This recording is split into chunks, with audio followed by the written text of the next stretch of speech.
Greetings and welcome to Energy Vault's second quarter 2026 earnings call.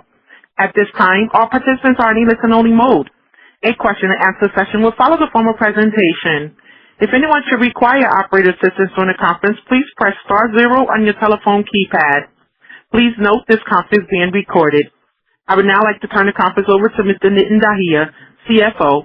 Please proceed, sir. Thank you, operator. Good afternoon, everyone, for joining us today, and welcome to Energy Vault's second quarter 2026 financial results call.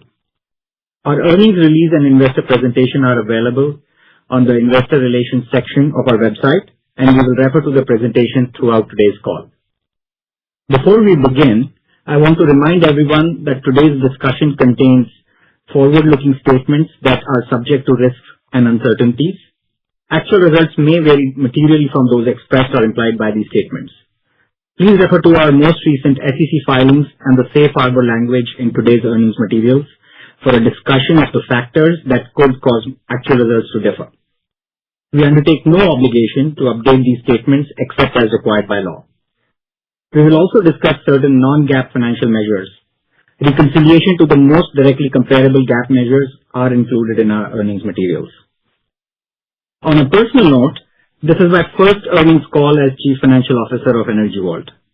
The combination of our differentiated power infrastructure platform, growing contracted asset base, strong execution, and disciplined approach to capital creates a compelling opportunity to build long-term shareholder value.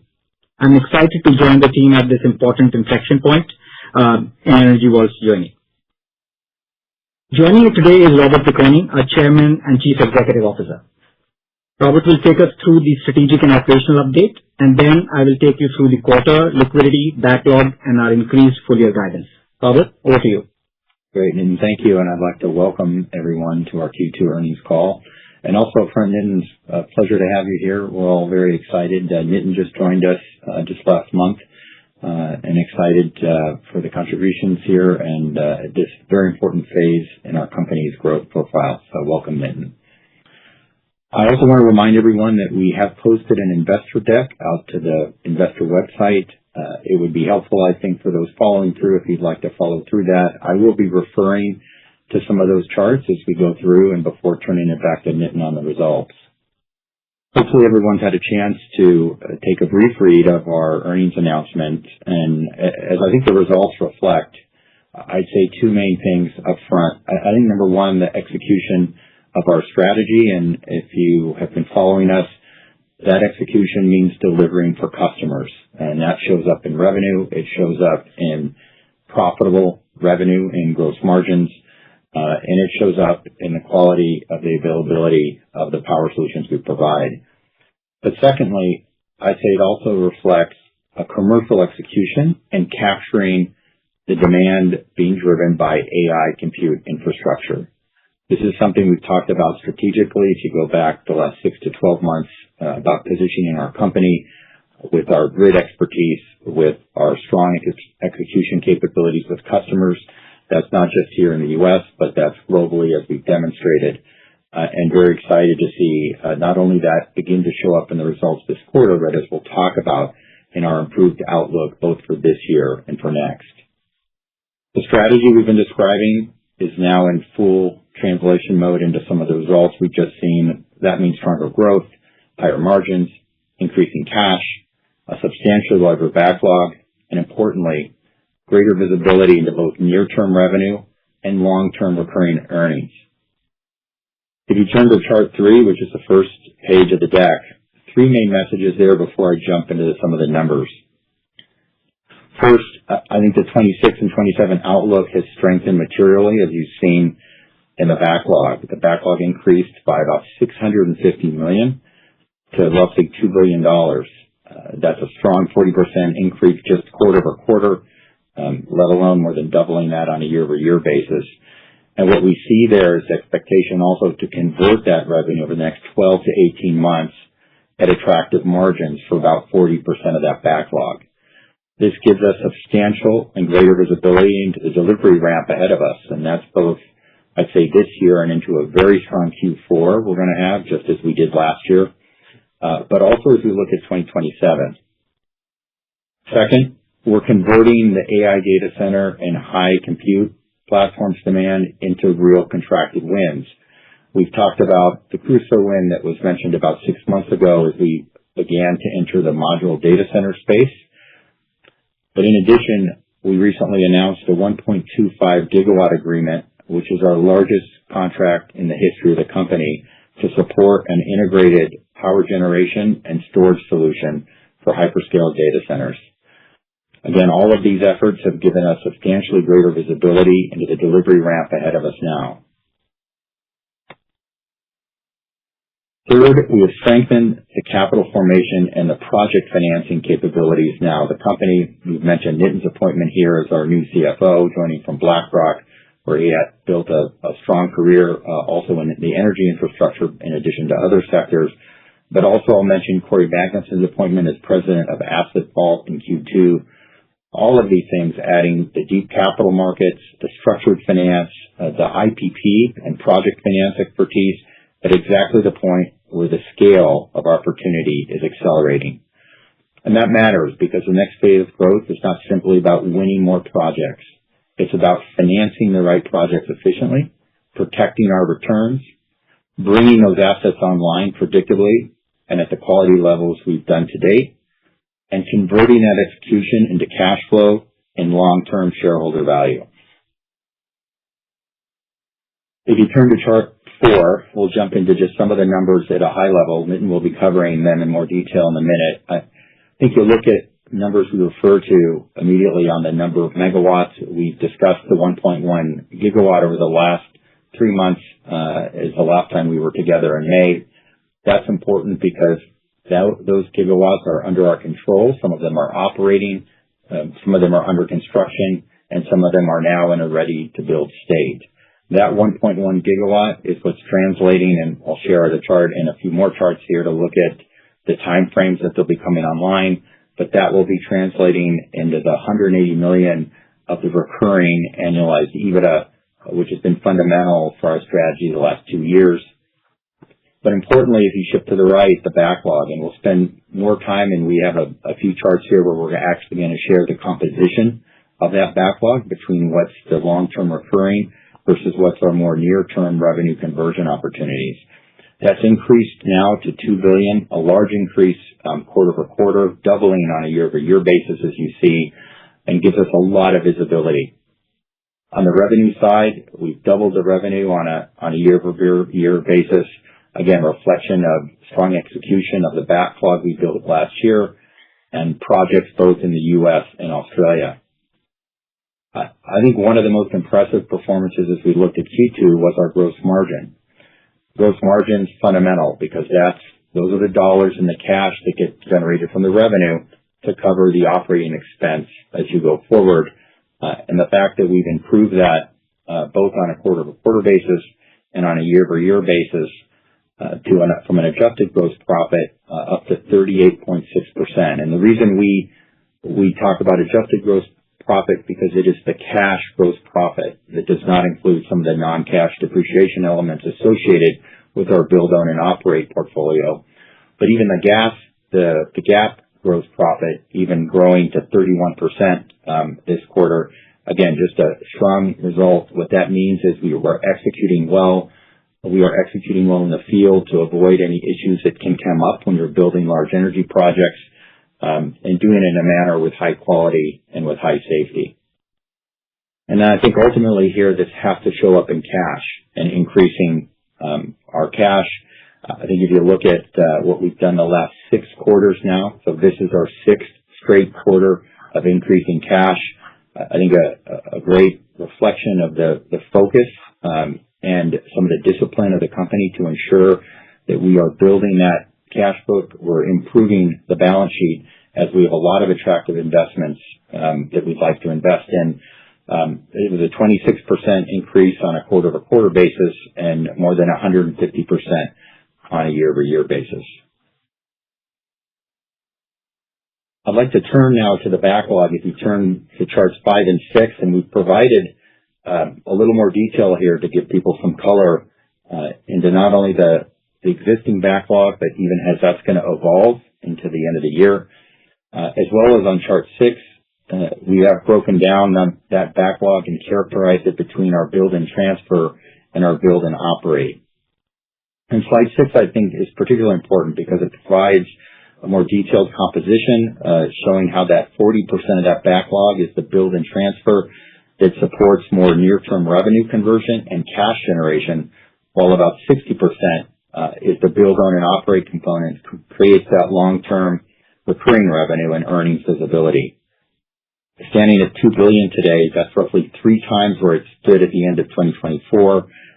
But more important is that composition, where we have about 60% of it tied to that long-term recurring revenue from our owned and operate assets, while 40% now, which has grown since last quarter, is supporting that near-term project delivery and revenue conversion over this next 12 to 18 months. And I'd say that's exactly what we wanted to see. While we're making this transition by building and transferring and operating some of these assets on the build, own, and operate strategy, that means we give up revenue as we do that, and that's where we wanted to see good conversion on our build and transfer business to continue to build that revenue and cash growth as we did that. And that's exactly what we're delivering and showing you today. Together, they give us a much more balanced, more predictable, and ultimately a much more valuable earnings model. A little bit of time on chart 6 because that is a new one. You're looking at our build and transfer breakdown of those megawatt hours. These are storage projects where we talk about them in megawatt hours instead of megawatts. You see there on the revenue side, the total in that backlog is about $700 million of that $2 billion backlog. But in particular, we are also showing the advanced contract negotiation, which represents about another $500 million that we're expecting to execute and close on those. If you look at then the revenue for both this year and then into 2027, there's a total of about $1.2 billion that we have underway. So very excited about that. That's a reflection of some of the growth we're capturing in the execution on our commercial teams. And the other thing I'd point out there, if you look to the right, are the gross margins associated with that revenue. So as you saw in the earnings release, and we'll be talking more in a minute, we are increasing our gross margin or lifting that to the upper end of the range. Again, this is driven by strong demand, but also speed. So you hear the term speed to power. If you can execute quickly in this market and with a high probability of strong execution and predictable execution, that's going to buy you not only winning contracts, but it's going to buy you the ability to also drive that growth and, in fact, profitable growth here with our margin profile. The second piece of this chart on page 6 is the build, own, and operate side where we've segmented that. That represents the other $1.3 billion of the backlog. These are revenue streams that are going to be anywhere from 7 to 15 years. It's a substantial portion of the backlog, which you want to see that grow and you want to see that continuing to growing. That allows us to have a lot of visibility going forward. And remember, these are streams that are anywhere from 70 to 80% gross margins. So as we build these projects and they come online, we've mentioned the $180 million annualized EBITDA that you're going to see out of this. I think fundamental to our execution, to our longer-term strategy of owning and operating energy infrastructure. We'll continue to update this chart to give you that visibility, both in the near-term revenue on the build and transfer and as we execute on the build, own, and operate. If you go to chart 7 then, and as you saw, I think in the headline of our earnings release, we are increasing and raising the ranges of our guidance, starting with revenue, where we're increasing from the 225 to 300 to the upper end and even above the high end of the range, 270 to 310 million. Just like last year, as we executed in Q4 in a very large way to over 150 million last year in Q4, we're going to have another large ramp this year. That supply chain is secured. It includes batteries. It includes some of the other high voltage equipment driven off of some of the recent contract announcements. Expect to have that margin range. Then also you see there we're raising to the higher end there and lifting that range up to the 20-25%. I think as you just saw in the Q2 results that I just reviewed, we're continuing to execute well. I would say that those numbers, and if you look at our Q2, represent over 2x the market in terms as you're executing EPC contracts across the board. And if you look at any of the others in the space that are executing, we feel very good about that range and our ability to continue to execute to the upside of that range. And then very importantly, on the cash side, reiterating but narrowing to the higher end of the guidance. So we're lifting our guidance on cash there to 160 to 200 million.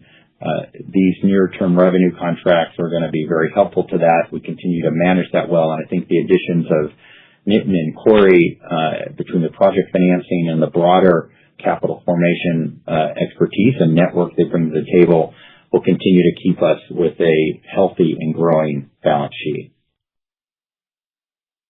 Turning to chart 8 from the deck, we're reflecting both revenue here and its growth over the last 3 years, but also reflecting that backlog growth. And we are showing what we expect to be a backlog growth, even with some of the revenue recognition we're expecting in Q4, that's going to be approaching almost $3 billion. And again, that's a number we don't take lightly. We're executing with a lot of contracts underway that give us a lot of confidence, and that should give investors a lot of confidence. And that's both some of the near-term revenue for recognition, but more importantly, we're going to expect an increasing percentage of that backlog on those recurring revenue streams in our build, own, and operate portfolio. I'm going to jump everybody to chart 11 because I want to spend a little time on our powered land portfolio.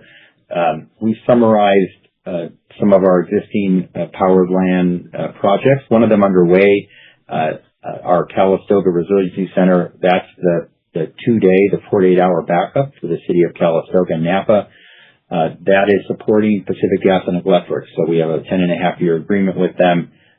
That project is operating as planned and is there to secure the city in the event of wildfires or any other events that would cause the grid to shut down. Shifting to the right there, an update on Snyder and our AI campus. We recently announced just 2 months ago an update on breaking ground with our Crusoe project. That's the modular data center project.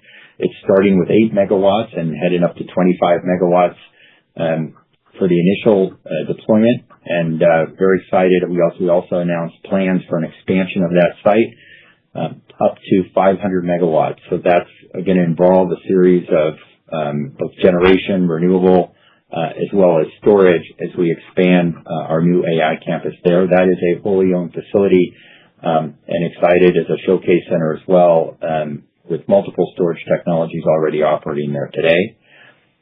For Mesa del Sol and our New Mexico campus, we mentioned this powered land opportunity. We actually had a single page on this in the last deck where we got right up to the 75 megawatt, which is the next milestone. So we're starting with that as an update. I'm on track to start with that in our Q1 there in the state of New Mexico. We have a lot of expansion planned given our ownership rights on the surrounding land. We had mentioned we had acquired 225 megawatts of gas generation and reciprocating engines capability, and also would complement that with storage and solar over time up to the 1 gigawatt in that area. We have multiple locations in and around that area as well that we're advancing and having multiple discussions with hyperscaler off-takers and expecting to be announcing some things here in the coming months as we get to the second half of the year. So excited about these larger opportunities. They do create the 15-year plus revenue streams. We're investing for them in the right infrastructure and the assets.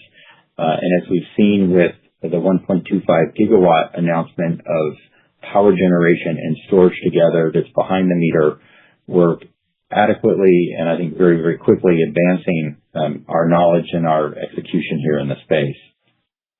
Page 12 is a chart that we've also showed for the first time last time that shows the details of the projects that make up the 180 million of annualized recurring EBITDA. So these are the 1.1 gigawatt of projects, and essentially all operating within the same time frames we outlined before. The first two there on the left are already operating there for the 2025. They went online. That's Calistoga and Cross Trails. We're expecting to hear more about SOSA here in the coming months.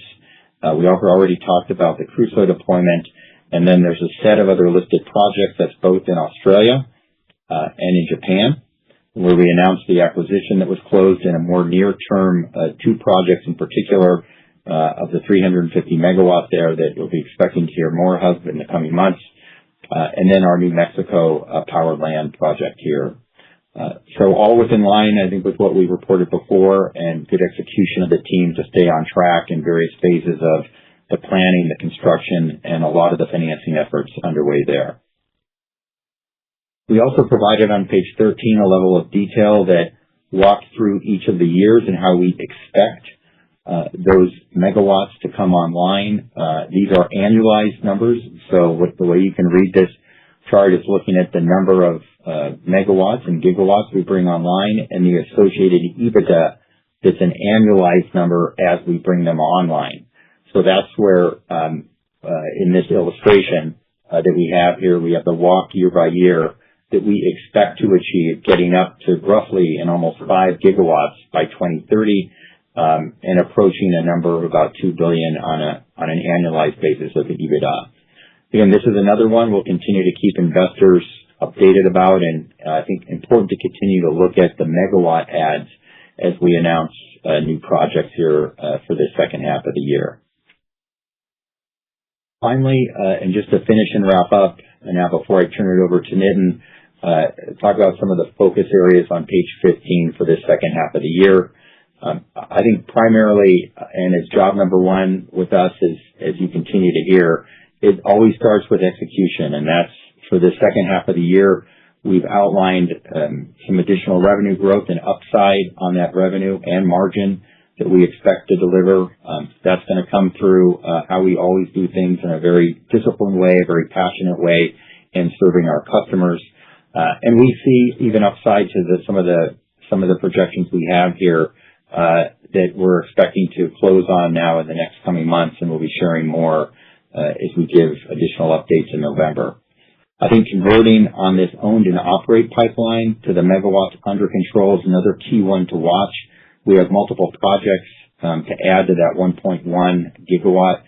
This is fundamental, I think, to continue to build and execute on our strategy to build a recurring and annualized EBITDA streams.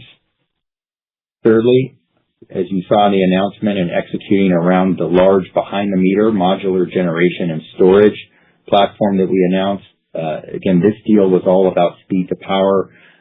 Recently executing it has a large amount of revenue for both the second half and in particular Q4 this year, but also for 2027 as we announced. We're hoping to expand this platform and this relationship into many parts of the U.S. given the demand we see, and in particular given some of the wait lists and the waiting lines you have to power. So with this behind-the-meter solution, we believe we can get customers to power much more quickly. Fourth, we're working on the further optimization around the capital structure of the company and essentially reducing our overall cost of capital. That involves not only strengthening the balance sheet, but we're also building our own team and a self-financing team as opposed to, paying a lot of fees and costs to outside advisors. So that's fundamentally to some of the leadership announcements that we've announced in the last 3 months. And then finally, as we look globally, you can expect to see continued footprint expansion in these key growth markets. So we've been very focused on only the largest and I think the most attractive storage markets, most recently adding that acquisition in Japan, continuing to expand in Australia will be important, and right here at home in the U.S., continuing to build and expand given the tremendous demand we see in the AI compute infrastructure. With that, I'm going to turn it back to Nitin to go over some of the details of our financial results. Thank you, Robert. I will cover the second quarter financial results, liquidity and capital discipline, backlog, and then our updated full year outlook. Revenue for the second quarter was $17.4 million, compared with $8.5 million in the prior year period, an increase of 104%. This increase was driven by progress on our Australian projects. GAAP gross profit was $5.4 million compared to $2.5 million a year ago, an increase of 116%. GAAP gross margin came in at 31%, up 140 basis points. Adjusted gross margin, which excludes depreciation and amortization associated with owned and operated projects, was up almost 900 basis points year-on-year.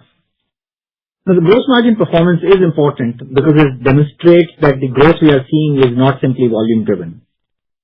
Now, gross margin was exceptionally strong this quarter, and project mix and execution continues to support healthy economics as the business scales.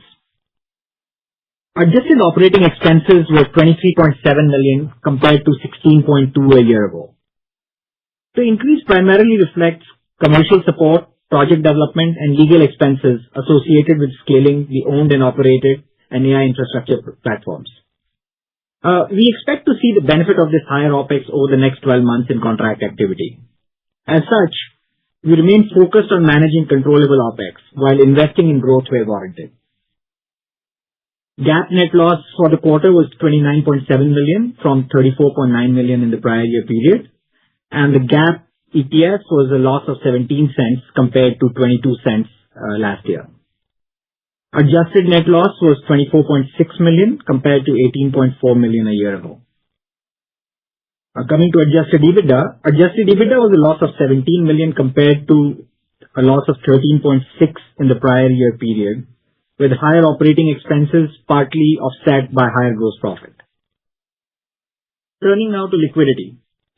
Total cash and cash equivalents, including restricted cash, were $148 million on June 30th. This was approximately $31 million higher sequentially and $90 million higher year-over-year. I want to emphasize here that we remain focused on ensuring adequate liquidity for the business as it grows. As the company moves towards a larger owned and operated portfolio, ensuring adequate parent liquidity and optimizing each project's capital structure are fundamental to creating value for shareholders. We intend to extensively use project-level financings, including tax equity, and use corporate capital only where appropriate with clear return thresholds and disciplined allocations. That discipline is especially important as the opportunity set expands. We intend to grow in a way that focuses capital on projects with more attractive risk-adjusted economics for the parent, while ensuring a resilient capital stack. Backlog, as we talked about previously, as of August 10th, was about $2 billion, more than doubling versus a year ago, and about 60% is attributable to owned and operated projects and 40% to third-party projects. The increase in third-party backlog materially improves near-term visibility across 26 and 27, and at the same time, the owned and operated component creates a growing base of contracted longer duration earnings as those assets reach commercial operations. And again, as we talked about previously, the additional disclosure on slide 6 should give you a better sense of how each of these components is expected to drive future earnings mix for the company. Moving on to guidance. We are increasing our full year 2026 revenue guidance to $270 to $310 million, from a prior range of $225 to $300. The increase in guidance reflects stronger commercial execution and stronger visibility in contract timelines. That said, quarterly revenue recognition can be uneven because of project timing and milestone accounting. So there, I would flag that a vast majority of second half revenue is expected to be recognized in the fourth quarter. We are narrowing our full year GAAP gross margin range to 20 to 25% from 15 to 25%. And year-end cash, we are currently targeting it to be $160 to $200 million compared to $150 to $200 previously.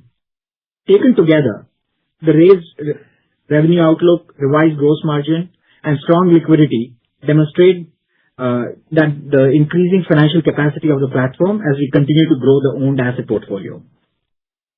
As we look to the second half, our priorities are straightforward.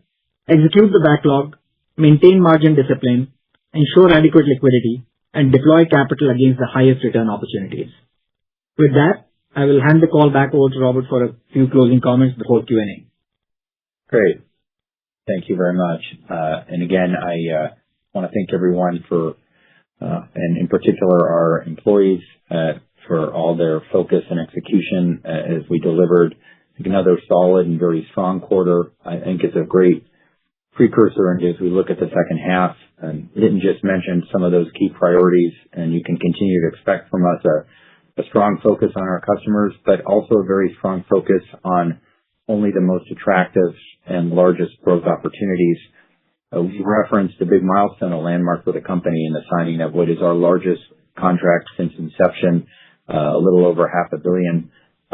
We liked, obviously, those types of relationships, not just for the size, but for the ability to grow that relationship over time. And that's why generally we've maintained being very selective with customer sets. We don't go out too far to really all customers, really focus on ones that can be those partners that we build a lot of trust with initial projects and then expand over time. And you can continue to expect to hear that from us as we look at this year. And in particular, very encouraged for what this is yielding for next year with the type of backlog now that we've grown, but in particular, the size of that backlog that's in the next 12 to 18 months, which makes us, I think puts us in a very, very strong position as we look at 2027. I will mention that at our next earnings in November, we'll be sharing more about what we see in 2027 and what can be expected at that time. And with that, operator, I'll turn it back over to you for the Q&A. Thank you. We will now conduct a question and answer session. If you would like to ask a question, please press *1 on your telephone keypad. A confirmation tone will indicate your line is in the question queue. You may press *2 to remove your question from the queue. We ask that you please ask one question and one follow-up. For participants using speaker equipment, it may be necessary to pick up your handset before pressing the star keys. Once again, that's *1 at this time. One moment while we poll for the first question. The first question comes from Justin Clare with Roth Capital Partners. Please proceed. Hey, good afternoon. Thanks for taking our questions here.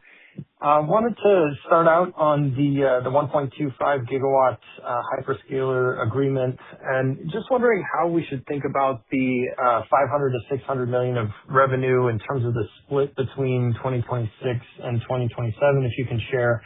And then just wondering if the margin profile you anticipate there is consistent with that 20 to 25% that you had guided to for 2026 here, and also you indicated for the projects in advanced discussion. So yeah, if you could comment on the potential margins there. Sure. Yeah, happy to, Justin. Regarding the split, you can assume on that split that there'll be a portion of that 500 to 600 million into our Q4. So that's a recently announced deal that had been in the works for 3 to 4 months. So we are able to execute a portion of that delivery in Q4, and I think you can, obviously assume that's not going to be the majority of it, but there will be a portion of that, and I'd say the majority of that revenue will be in 2027. As far as margins go, we feel very good, hence the raise there to the higher end of the range of the 20 to 25%. You saw the results that we just delivered that began with a 3. So I think we feel very strong about not only the range we just gave, but I think to your question, for having that continue in that range we outlined into 2027. Got it. Okay, that's helpful. And then just on the 1.25 gigawatt agreement here, you described this as a repeatable platform. So I just wonder if you speak to, beyond the initial deployment, how would you characterize the opportunity pipeline? Maybe what storage use cases you're seeing emerge, like where you're seeing the most significant demand. And then just wondering if discussions have kind of moved beyond the initial hyperscaler there, or are you more focused on the one customer at this stage? Sure. A few questions here. Let me hit just generally, and as we announced, we've developed a solution that's a modular platform, and this is with a partner that we have not named for confidentiality purposes yet, but it's a large power generation EPC. We mentioned in the release that this first portion, this 1.25 gigawatt, is associated with Caterpillar gas generation. But generally, it's a platform, and to be deployed, it's all about speed to power, and these are platforms that are behind the meter, meaning we don't have to rely on grid power for them. We deploy these and are planning to deploy them in 250 megawatt modular solutions. And so you can do the math on that into the 1.25. And we also see quite a large opportunity to take this platform, both with this partner, but also in the market, and expand that. You hear the term speed to power. You've heard me say that a few times. There's a lot of opportunities where over the next 12, 24, 36 months, while grid investments are being made, while transmission lines have to be built, all the capacity upgrades now that are being executed, those things are going to take 3, 4 to 5 years. So the fact that we've created a platform now integrating energy storage, gas generation, and in particular, I'll mention the strength of our software and that plays, because that software is doing that load optimization and orchestrating how that power gets delivered for 5 nines quality. So that's not a small thing, as you know, given the expectations that the customers have. And it's something we are looking to the second part of your question, that is something that we can expand and deploy upon. And we're very excited about that. And as you can imagine, with the announcement we made and with some of the work we've done planning, in particular as we look at next year and the customers we're having now, we see a lot of potential to deploy the solution.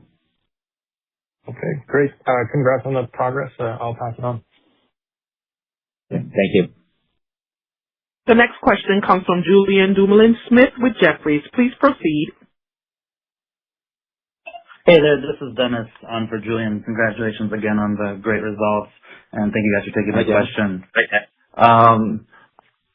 So the current 1.1 gigawatt portfolio underpins the roughly 180 million annualized EBITDA. But as you add new projects and potentially grow that backlog from roughly $2 billion today to towards $3 billion, where do you expect the highest incremental value to come from? Like traditional BESS assets, powered land projects, or AI infrastructure deployments? Where are you expecting the largest share of recurring EBITDA growth and backlog expansion over the next several years? Yeah. Look, I'd say there's no change in our strategy of building, owning, and operating assets over time. We believe and still believe and have conviction that is the best use of our capital to build longer-term recurring revenue streams. I think the segments we're looking at to deliver the most profit on that will have a lot to do now with our powered land solutions and what we call our powered shell, or the module data center solutions. We will own and operate those. We also have delivery models of delivering sets of batteries. We actually call it our ESAS model for battery delivery, where we can also own and operate those batteries as a part of firming up grid power or firming up other types of generation to customers. So it's a very interesting segment where I think owning and operating those megawatts over time, we believe, will have the longest term value for shareholders. And no change, of course, to, as an example, the 1.25 gigawatt platform, that we just announced. I mean, that is actually RevRec, so that is build and transfer. And I think that, may have been a little bit of a surprise that we were building out our backlog and also now increasing, let's say, the size of the backlog with more near-term deliveries and build and transfer. But that is the nature of this market, because we've built a very strong reputation for high-quality delivery and knowledge of the grid. I think that we see a lot of demand for customers that want to integrate different types of technologies and leverage our expertise as we've done that across multiple regions, multiple technologies, and in different business models. And the last thing I'll leave you with is we are being very selective in the projects that we take on and the customers we take on. We like to focus, as I said, on larger customers, one that share our culture and share our way of working, and our focus on high quality, our focus on the longer term path to sustainability. That remains, I think, front and center here with us. And we're being very selective on the most attractive projects in terms of where we put our capital. Thank you so much for that added color.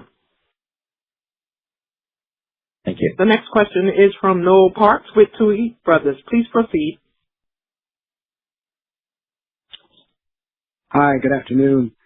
Hey, Noah. Hey, how are you? A couple things. Among your portfolio, just as a reference point, what's your sort of most active construction or installation site at the moment? Oh, we probably have, I guess, a few of them. There's in Australia, where we're building out and have our on a build and operate side. We have Stony Creek that we've announced and are beginning some of the construction activity there. But in particular, on the build and transfer side in Australia, we have our first and our largest project in one of the larger projects in the country with a customer called ASIN.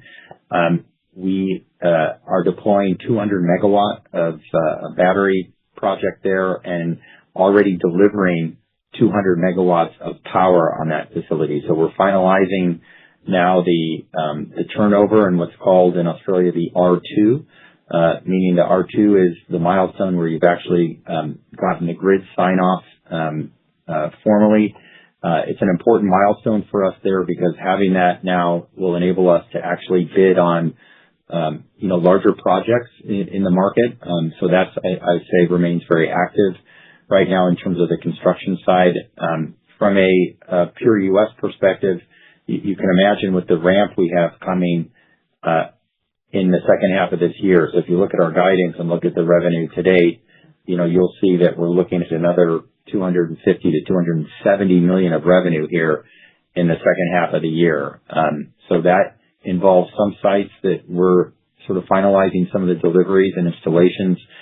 Consumers Energy is an example from prior projects. But in addition, the work that's going on relative to what we just announced that's been underway for the last 3 to 5 months, the 1.25 gigawatt deal, there's a chunk of that revenue and things being delivered here for this year. And then in Snyder, Texas, there's work going on as we announced the construction start on the civil activities and a lot of the high voltage upgrade and the work with the utility there at Snyder for the module data center work with Crusoe. So I'd say those three areas are the most active right now for us globally. Great, thanks. And you just mentioned that for the 1.25 gigawatt project, you've been active on it for, you said, 3, 4, 5 months. And is it? I guess I'm curious about the project, assuming it's had some considerable lead time. Whether they have been proceeding along what had been an original plan for a behind-the-meter installation, or whether it's the sort of thing that they started development and became aware of, the intensity of grid limitations, the difficulty of interconnects, and at some point along the way decide they needed to sort of pivot in a direction that also embrace energy storage as well. Yeah, I'll say a few comments there. This is a group, the partner that we're working with is a partner that's one of the larger both distributors and EPC companies in the U.S. That deploys, for example, as announced, Caterpillar gas generation. But in addition, they do a lot of balance of plant design and final integration. So as you can imagine, they have a lot of customers, but in particular, they have a few very large customers. I think historically, while they may have worked with different players, you can assume this has been a relationship we've been building. It always starts with an initial, let's say, a smaller project where you get to know each other, sort of culture the companies. When you're closing contracts and writing deals and working with attorneys, you develop a feel for each other, and that relationship just grew to the point where, they felt very comfortable working with us and with their hyperscaler partner, on a very large solution, in one where I have to say that our software, played a very, very important role in the decision and some of the differentiation it enables to essentially integrate across and with our PowerPoint controller, our power plant controller, and other load optimization and orchestration capabilities. The fact that we can do that across not only the gas generation side, but in addition to our storage, and really play a very, very important role to ensure delivery of 5 nines power and what we called in the announcement always on availability for the customer. So I'd say that relationship obviously you don't just go sign one of these things overnight. So you can assume that was in some development, starting smaller scale and then resulting in, as we announced this was a second of a framework agreement. Something that we intend to not only execute well here on this year, but as we get into next year. And as I mentioned in the prior question, we do expect to grow this solution and grow with this partner, given the tremendous demand in the market. Great. Thanks a lot. Thanks, Phil. The next question is from Sid Ranjeev with Fundamental Research. Please proceed. Hi, congratulations on the progress. With multiple projects on the go, I was wondering how the financing status of, some of the near-term projects are, like for SOSA, Stony Creek, and those. Great. Well, from a financing perspective, and you mentioned 2 build, own, and operate projects that are on, there are 2 of the listed projects, one in Australia, Stony Creek, and the other SOSA. So the project financing with both those projects are well underway. As we've listed them there, and as we've continued to even acquire some of the equipment to safe harbor them for SOSA, for example, in the U.S., we had acquired some of the high voltage equipment already. So those financing efforts are both underway and both proceeding, let's say, in line with expectation, given both locations that we've selected are attractive locations. I'll reference on Stony Creek, we did win the LTESA in Australia, so that's the Long-Term Energy Service Agreement. That is a 14-year agreement with the New South Wales government. So that's a sovereign offtake agreement that essentially enables us to have a floor every year, depending on how the project's performing. We're also in some final stages for additional financing for that project as well. Thank you. One more question, if I may. How are Calistoga and Cross Trails operating? They're small projects, but it gives us an idea how these are functioning. Are they running smoothly? They're both running well, both of them well above 99% availability. With the CRC, so the Calistoga Resiliency Center, that is a standby system. It is utilized for some ancillary power and services as well, but all that's going well. And we're essentially at 99.4% availability on the Cross Trails system year to date this year. Great. Appreciate it. Thank you. Thank you. The next question comes from Brian Lee with Goldman Sachs. Please proceed. Hey guys, this is Tyler Bisson on for Brian. Thanks for taking our questions. Hey, you Tyler. first discuss any implications from the recent data center moratorium in Texas on your business, including the potential timing of revenue recognition of the 1.25 gigawatt announcement? Sure. Yeah, we have taken that into account and essentially in all of our planning and all the planning and the guidance that we just gave. So if you look at the solution we've announced, in particular the power solution we're announcing is a behind the meter solution, for example, that is made up of components that do not rely on the grid. So we're from an execution perspective and what's contracted, this is all about execution as far as the second half of this year and into next year. It is something that we continue to monitor. I think that is a theme in some parts of the country, but something relative to what we just outlined and the backlog we built and what we're going to be delivering this year and into next, that would be, let's say, already taken into account. Super helpful. And then on slide 10, it looks like your powered land opportunity declined to about 1.5 gigawatt. I'm looking at 2030 and comparing this to last quarter, but it looked like powered land declined to about 1.5 gigawatts from 1.8 gigawatts last quarter. The best opportunity almost doubled to 3 gigawatts from, I think it was 1.9 gigawatts last quarter. So can you update us on the puts and takes of what changed? I imagine the increase on the best opportunity is mostly a function of the acquired assets, but any additional color would be helpful. Sure. Yeah, by the way, it's a great question. And the first thing I'd say is there's a change in mix between also the powered shell and the powered land. And some of this, it's a great strategic question as well, because what we are seeing is a lot of opportunity for the edge of the grid and in around the modular data center side, hence this shift and the increase on the powered shell as a balance between the powered land.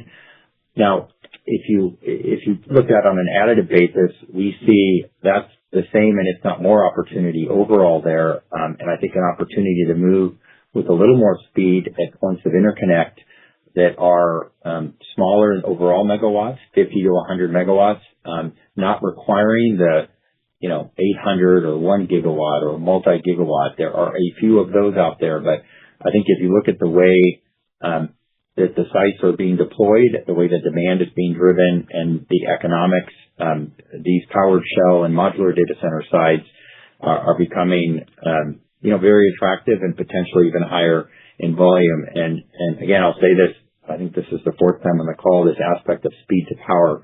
I think if you look at deploying in smaller segments with modular data centers and look at the impact on the communities, which is front and center. And so if you can, I think, minimize some of the larger impacts and to deploy in smaller, more modular ways at multiple points of interconnect, it can be a more integrated and holistic solution and coexistence with a lot of the local communities in which we're deploying. The other thing that's happened there is on the battery side as well that you referenced, that on our battery standalone storage, but in addition, we have a lot of solutions evolving where we're providing owned batteries instead of turning them over, providing as part of an integrated power generation and storage solution to firm, whether that's firming the grid, but also firming up some of the other gas generation. We're providing and now looking to close here. You'll be hearing more about these opportunities of us providing owned battery solutions to complement other generation and grid that's resulting in what you're seeing in that increase in what we're calling our battery energy storage standalone, but not the traditional typical IPP standalone storage projects, but ones that are being provided as an integrated part of solutions, in particular for the NeoCloud market segment. So we'll be sharing a little bit more and add a little bit more color on how that mix is evolving. Appreciate that. And if I could just sneak in one more question. Appreciate the higher cash and improved outlook. But I believe a lot of the uplift in the quarter was related to debt issuance. So curious how you are viewing your cash burn and other potential cash inflows such as ITCs for the balance of the year. And then it looks like you've only drawn about $25 million of the preferred equity from OIC. And this was closed almost a year ago, so curious how you're currently thinking about leveraging this available capital and how we should expect this to trend in the coming quarters. Thank you. Sure. So a few things there. On the ITCs, we closed one of them that did get into the quarter, last quarter. So we had 3 of them that were outstanding. 2 of them have now been closed. And the third remaining ITC, that'll be about $15 million. We're expecting to be closed here in the next month, at the latest, the early part of September. So that'll close out all the ITCs. The other thing to your question is on the cash and I think we'd announced toward the end of the quarter because of the nature of that increase in backlog. So we, I think even we're very transparent with the disclosure. We had the increase that now you see that was $650 million in June. And because the nature of that increase required deliveries for this second half of the year, including Q4, which is one of the reasons we've raised guidance. Okay. Due to that, we did pull on an AR facility. That's a facility we've had in place over a year, to manage all of the, essentially some of the deposits that we have to pay into the supply base to be able to ensure we can get deliveries into this fourth quarter. And all of that, just to do the math and on the equation there, results in our ability to deliver higher revenue, and hence the increase of our revenue range this year. So this is all standard in how we built our working capital and operating model for the business. And what's I think very important about that is these things all are standard relative to debt facilities that that we will pull from time to time and then pay on schedules with our cash. And that's why also I'll reference with the increase in the activity, if you notice, we did narrow to the high end of our cash slightly for this year because of the nature of the turn and the cash accretion of the deal that we announced, the 1.25 gigawatt that we're going to begin deliveries on in Q4. So nothing, I think, unusual for the working capital management side, and hence what you've seen with us raising guidance across revenue and gross margin, and also even on the cash side for the end of the year. Thank you. At this time, I would like to turn the floor back over to Robert Piconi for closing comments. Okay, great. Operator, thank you. Just to close, one is we're obviously in a position of that we'd like to be in terms of executing now off of a very large increase in a backlog. Our team is built for that and executing well and delivering on the higher end relative to expectations. We're very focused on not only the second half of this year, but a lot of commercial activity. You would have seen that in the results, and in terms of that growth and that backlog that comes through, getting through a lot of detailed customer contract negotiations, signing those contracts and getting those things therefore put in motion for us to begin to execute. Looking forward to what the increase in backlog is going to mean for our 2027 as well. We're getting into the second half of the year into that planning process, but I think a lot of market activity. I will mention again, we're being very selective in terms of not only which region we're focusing on, very focused on just the regions we've highlighted, not planning any other broader type of expansions from a geographic perspective. We're in the right markets, in the highest growth markets, and just so much activity and requiring a lot of, I think, innovation, speed to power. You'll continue to hear that theme, and I think our ability to deliver both creatively and with some of the innovation around our software across multiple solution sets, that's storage, that's generation, and to do that in predictable ways for our customers is resulting in them, choosing us for their growth needs. Finally, as I mentioned just before the Q&A period, again, a thanks to our employees that have remained very focused and vigilant and passionate about delivering for our customers, building the culture created on the company. We've announced a few senior hires as reference in terms of building the talent base to deliver on some of the results that you've just seen, but in particular some of the outlook that we have. I continue to thank them for their focus and execution here as a company. And with that, operator, we'll end the call. I'll turn it back to you. Thank you. This does conclude today's teleconference. You may disconnect your lines this time. Thank you for your participation and have a great day.